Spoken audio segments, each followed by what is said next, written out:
Волшебные сказки Британии. English Fairy Tales. Страница 64. Fee, fi, fo, fum, I smell the blood of an Englishman. Be he alive or be he dead, I'll grind his bones to make my bread.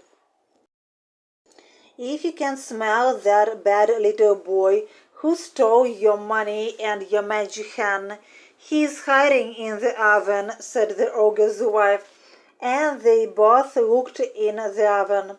But Jack wasn't there, he was in the copper. So the ogre sat down and ate a very large breakfast. When breakfast was over, he called out, "Wife, wife, bring me my golden harp." So she brought his harp and put it on the table. "Play," ordered the ogre, and the harp started to play most beautifully all by itself. And it played on till the ogre fell asleep and began to snore like thunder.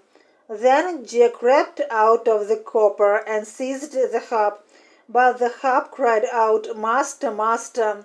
The ogre woke up with a roar, saw Jack with the harp, and rushed along the road after him.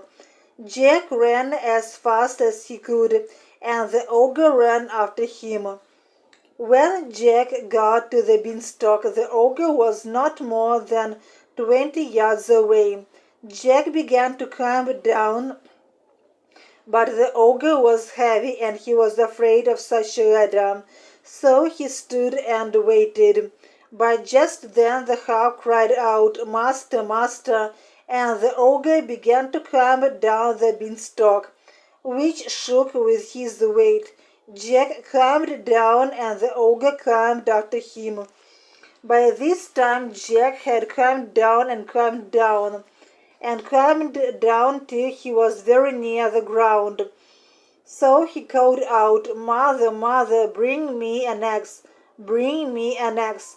And his mother rushed out of the house with the axe in her hand. When she came to the beanstalk, she stood still with fright, for there she saw the ogre's legs just through the clouds. But Jack jumped down, took the axe, and gave a chop at the beanstalk. The ogre felt the beanstalk shook, so he stopped to see what the matter was. Jack gave another chop with the axe, and the beanstalk was cut in two.